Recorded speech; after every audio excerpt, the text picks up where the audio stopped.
Hello दोस्तों, कैसे हैं आप। आशा करता हूँ अच्छे होंगे। दोस्तों, आज का जो टॉपिक है हमारा, एलएलबी पास कैसे करें या बीएलएलबी पास कैसे करें, कैसे अपने क्वेश्चन को करें कि हमारे सब्जेक्ट में, सेमेस्टर में, ईयर्स में अच्छे मार्क्स आएँ। तो दोस्तों, यह वीडियो उनके लिए है जो एलएलबी कर रहे हैं, बीएलएलबी कर रहे हैं, या जिनकी बैक लग गई है किसी कारणवश, वो अच्छे से नहीं लिख पाए जिसके कारण उनकी बैक लग गई। तो दोस्तों, आज हम पूरे तरीके से जानेंगे कितने अच्छे मार्क्स हम ला सकते हैं। इस वीडियो को हमने 5 भाग में डिवाइड कर रखा है। पहला क्या है, जानकारी, नॉलेज। दूसरा, आपकी हैंड राइटिंग। तीसरा, लिखने का तरीका, वो भी बताएंगे। चौथा, एग्जाम्पल देंगे कैसे लिखेंगे। पांचवा है परसेंटेज के विषय में हम बात करेंगे। दोस्तों, एक एक टॉपिक से हम अपना वीडियो कंप्लीट करेंगे और आपकी नॉलेज को इम्प्रूव करेंगे। पूरी आपको जानकारी मिलेगी और जो मिसिंग हो जाए उसका आप कमेंट करके ज़रूर बताइएगा, नेक्स्ट वीडियो बना लेंगे। पहला क्या है कि हमारी जानकारी, नॉलेज। तो दोस्तों, यहाँ पर 2 प्रकार के लोग होते हैं। एक को एलएलबी पास करना है, एक को नॉलेज के साथ पास करना है। उनको कंपटीशन की भी तैयारी देनी है या अदर। तो उसमें 2 प्रकार की नॉलेज आप गेन कर सकते हैं। पहले आप बुक से अच्छे से पढ़िए। एक बुक ले लीजिए, उससे अच्छे से जो आपके कॉलेज में पढ़ाया जाता है तो उसके नोट्स बनाइए और बुक को अच्छे से विथ केस पढ़ डालिए। दूसरा क्या है, जो हमारा ध्येय होता है एलएलबी पास करने का, जो इजी नोट्स आते हैं उनको आप ले लीजिए। एग्ज़ाम के पहले 10 या 15 दिन पहले ले लीजिए, अच्छे से उनको पढ़िए और उसके बाद एग्ज़ाम दीजिए। आपके पास करने की इतनी नॉलेज हो जाएगी। ये हमारी नॉलेज की बात हो गई। दूसरा, हैंड राइटिंग। अगर आपको जानकारी हो गई है तो आपकी हैंड राइटिंग होनी चाहिए। बहुत इंपॉर्टेंट करता है। तो आप एक क्वेश्चन करते हैं तो आपकी हैंड राइटिंग, मतलब जो एग्ज़ामिनर होता है उसको समझ में आना चाहिए कि आप लिख क्या रहे हैं, उसको पसंद भी आना चाहिए।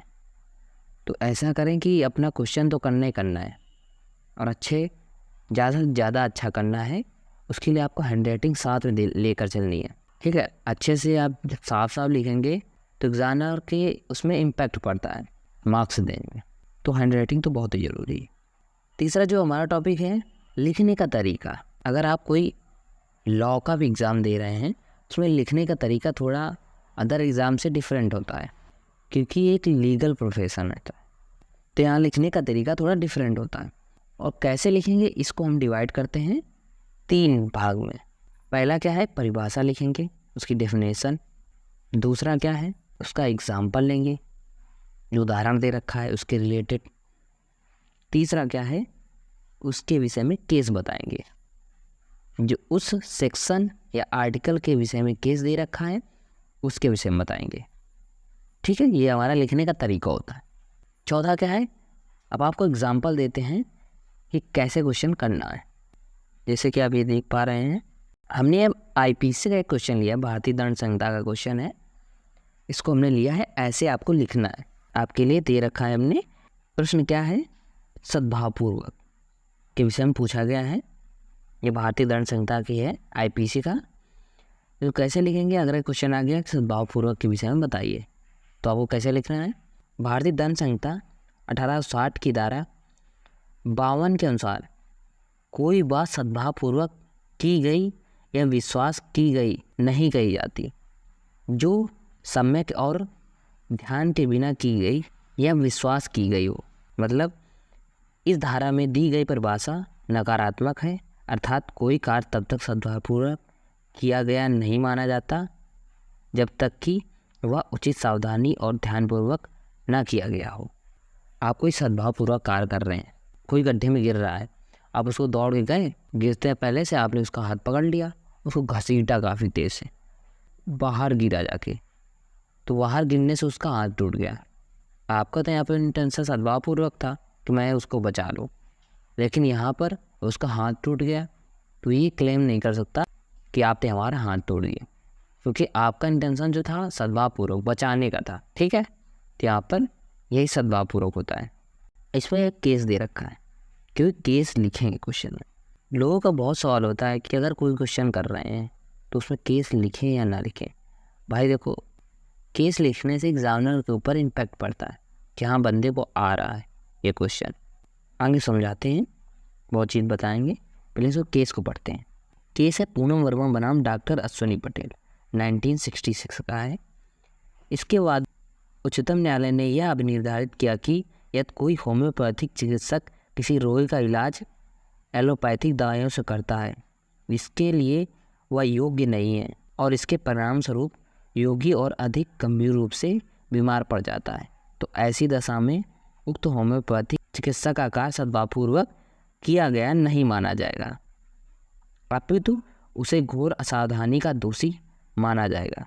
मतलब इसमें कोई होम्योपैथिक का डॉक्टर कह सकते हैं, होम्योपैथिक इलाज करते हैं, अगर उनके पास योग्यता नहीं है, डिग्री होल्डर नहीं है, एबिलिटी नहीं है, तो अगर कोई ऐसी दवाई देते हैं मरीज को, इससे उसको नुकसान हो जाता है, गंभीर रोग हो जाता है। उनका तो जो सद्भावनापूर्वक कार्य ही था, दवाई दे रहे थे, लेकिन वो उसके योग्य नहीं थे। यहाँ पर ये बात ध्यान देने वाली है। वैसे तो उनका कार्य सद्भावनापूर्वक था, लेकिन उसके लिए वो योग्य ही नहीं थे, इसलिए वो इसके दोषी पाए जाएंगे। तो आप यहाँ पर देख सकते हैं एक क्वेश्चन दे रखा है, इस शॉर्ट क्वेश्चन करने का तरीका है।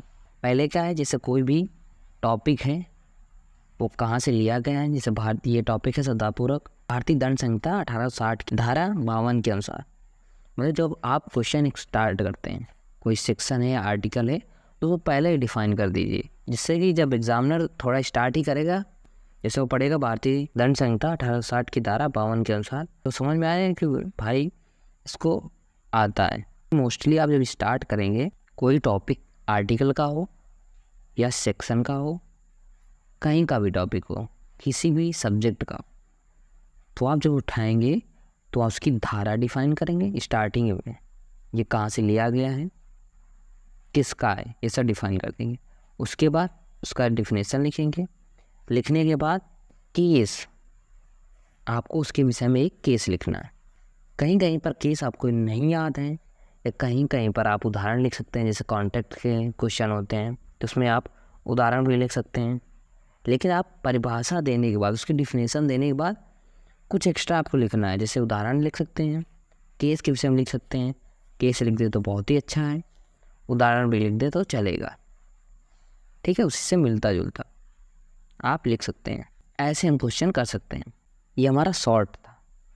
अब जैसे इसमें लॉन्ग भी हो सकते हैं ना, क्वेश्चन शॉर्ट लॉन्ग दोनों आते हैं। तो लॉन्ग क्वेश्चन में क्या करेंगे, हर टॉपिक को एक एक डिफाइन करेंगे। टू लॉन्ग लिखने में कम से कम 4 पेज का तो होना ही चाहिए। लॉन्ग में जो टॉपिक है उसमें डिफाइन करेंगे, उसके जो केस लेंगे, केस का जजमेंट लिखेंगे, ठीक है, बाकायदा केस का एक जजमेंट लिखेंगे। लॉन्ग क्वेश्चन में तो 100% ही केस डालना है, किसी भी टॉपिक का हो, और शॉर्ट में आपको बता ही दिया कैसे करना है। ये हमारा हो गया क्वेश्चन करने का तरीका। 5वां क्या है, परसेंटेज में बहुत लोग कंफ्यूज होते हैं, 36-48% बहुत लोग कंफ्यूज होते हैं, तो आप यहाँ पर क्लियर कर लीजिए।